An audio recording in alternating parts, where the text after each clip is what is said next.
మీ అందరికీ తెలుసు, గత 20 సంవత్సరాల నుంచి ఒక వ్యక్తికి ఓటేసి శాసనసభ్యుడిగా పంపుతుంటే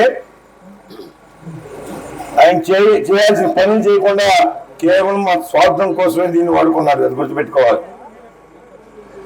ఎందుకంటే ఈ రోజున గతంలో అనేక మాటలు సొల్లుకోడు చెప్పాడు, మాకు అధికారం లేదు, నేనేం చేయలేకపోతున్నాను. ఇవాళ మంత్రి అయిన తర్వాత ఏం చేశాడు? మీకు ఒక్క రూపాయి ఖర్చు పెట్టాడా? మీ గ్రామానికి ఒక్క కుటుంబానికి ఆదుకున్నాడా? మీకు మేము తిరిగా, మేము ప్రతిపక్షంలో ఉన్నా నేను కానీ రాము గారు కానీ వాళ్ళ దగ్గర ఒక 7 నిమిషాలు తిరిగా మీకు. ఎందుకంటే గ్రామాలు వెళ్తే మీ యొక్క కష్టాలు తెలిసి మీ పరిస్థితి అర్థం అవుద్ది తప్ప ఎక్కడో ఏసీ రూమ్లోకి వచ్చి సొల్లుకోవాలని చెప్తే ఏ పని సాగదు. ఇవాళ మాట మాట్లాడతారు, ఎందుకంటే ప్రతి యాక్షన్కి ఏదో సొల్లుకోవాలని చెప్పే ప్రజల్ని మభ్యపెట్టి డైవర్ట్ చేసి రాజకీయ లబ్ధి కోసం చేసిన ప్రయత్నం. మరి వాళ్ళ కొత్త డ్రామా మొదలెట్టాడు, నాకు ఈ చివరిసారి నేను పోటీ చేయని. ఎన్నిసార్లు మోసం చేస్తాడు ఈ విధంగా? వాళ్ళు కేవలం సింపతి కోసం నేను చివరిసారికి నేను పోటీ చేయను, ఒకసారి అవకాశం చివరి అవకాశం ఇవ్వబోతాడు. మేము అడిగేది ఒకటి, ఒక్క అవకాశం మాకు ఇవ్వండి. ఈ దుర్మార్గుడు గుడివాడలో 20 సంవత్సరాలు ఏ విధంగా అలచిగా చేశాడో మీ అందరూ కూడా తెలుసు, టీవీలో చూస్తున్నాం. ఇవాళ ఆఖరికి భూ కబ్జాలు కానీ, సెటిల్మెంట్లు కానీ, ఇసుకతో కానీ, మట్టి దోపు ఏ విధంగా చేశాడో రోజు మనం పేపర్లో చూస్తున్నాం. ఇటువంటి వ్యక్తిని ఇంకో అవకాశం ఇస్తారని చెప్పి నేను అడుగుతున్నా. మీ భవిష్యత్తు మీ చేతుల్లో ఉంది, రాష్ట్ర భవిష్యత్తు, పిల్లల భవిష్యత్తు, రాష్ట్ర భవిష్యత్తు మీ చేతుల్లో ఉంది. సరైన నిర్ణయం తీసుకుంటేనే మన రాష్ట్రం కానీ మన ప్రాంతం కానీ అభివృద్ధి చెందే అవకాశాలు ఉంటాయి. దయచేసి ఆలోచించేయండి. మీ పిల్లల భవిష్యత్తు కానీ మన గుడివాడ భవిష్యత్తు కానీ మీ చేతుల్లో ఉంది. సరైన నిర్ణయం తీసుకుంటేనే ముందుకెళ్తాం. ఇవాళ వెనిగల రాము తెలుగుదేశం పార్టీ జాతీయ అధ్యక్షుడు చంద్రబాబు నాయుడు గారి ఆదేశాల ప్రకారం ఒక అభ్యర్థిగా ప్రకటించారు. దాన్ని మన గౌరవించి ఖచ్చితంగా గెలిపించాల్సిందని ప్రతి ఒక్కరు కూడా ప్రార్థన చేస్తారు.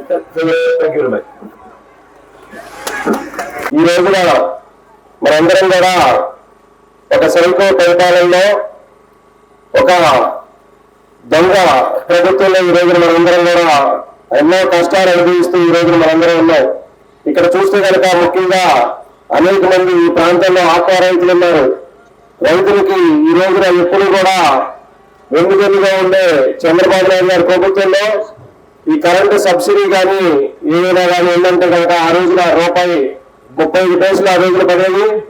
ఈ రోజున జగన్మోహన్ రెడ్డి వచ్చిన తర్వాత ఆక్వా రైతులు నడ్డు విడిచి ఈ రోజున ₹3.50 మనందరి ముందు వసూలు చేస్తున్నారు. అలాగే ఈ ఆక్వా రంగాన్ని కూడా నాశనం చేసిన ఈ యొక్క సైకో జగన్మోహన్ రెడ్డికి మనందరం కూడా వెనక్కి పంపించాలంటే కనుక మనందరం కూడా ఏదైతే ప్రజాప్రభుత్వం పవన్ కళ్యాణ్ గారు, చంద్రబాబు నాయుడు గారు రైతుల కోసం, శ్రామికుల కోసం, కార్మికుల కోసం అందరూ బాగుండాలని చెప్పి ఆంధ్ర రాష్ట్ర ప్రజా అభివృద్ధి కోసం ఒక జనసేన పార్టీ, తెలుగుదేశం పార్టీ, అలాగే బీజేపీ పార్టీగా అన్ని కలిసి ఈ రోజున పొత్తులో మనందరి ముందు రాబోతున్నాయి. కాబట్టి ఖచ్చితంగా ప్రజాప్రభుత్వం ఏర్పడాలంటే కనుక మనందరం కూడా సైకిల్ గుర్తు సోదరులు వెనుగండ్ల రాము గారిని మన అత్యధిక మెజార్టీతో గెలిపించి అసెంబ్లీకి పంపిస్తే మనం ఏదైతే 20 సంవత్సరాలుగా వెనకబడిన మన గుడివాడ నియోజకవర్గాన్ని ముందుకు తీసుకెళ్లాలంటే కనుక వెనుగండ్ల రాము గారిని గెలిపించి మన గుడివాడ నియోజకవర్గ అభివృద్ధికి, అలాగే ఈ గ్రామాలన్నీ కూడా అభివృద్ధి చెందాలంటే ఈ గ్రామాల్లో అనేకమైన సమస్యలు మనందరికీ ఉన్నాయి. ఆ సమస్యలు అన్ని తీరాలంటే కనుక వెనుగండ్ల రాము గారు అసెంబ్లీకి వెళ్ళాలి. అలాగే తెలుగుదేశం ప్రభుత్వం, జనసేన పార్టీ అధికారంలోకి వస్తే మనందరికీ కూడా కష్టాలు తీరే పరిస్థితి ఉంది. కాబట్టి మీరు ఒక్కసారి విజ్ఞప్తి ఆలోచించి ఏదైతే 20 సంవత్సరాల నుంచి ఒక వ్యక్తిని ఎన్నుకుని మనం ఏం తప్పు చేశామో ఈసారి ఆ తప్పు జరగకుండా సోదరుడు వెనుగండ్ల రాము గారిని అత్యధిక మెజార్టీతో సైకిల్ గుర్తు మీద వేసి గెలిపిస్తారని చెప్పి కోరుకుంటూ, అలాగే జనసేన పార్టీ అందరూ కూడా అనేక విధాలుగా కష్టపడుతూ ఈ రోజున జన సైనికులు అందరూ కూడా ఉన్నారు.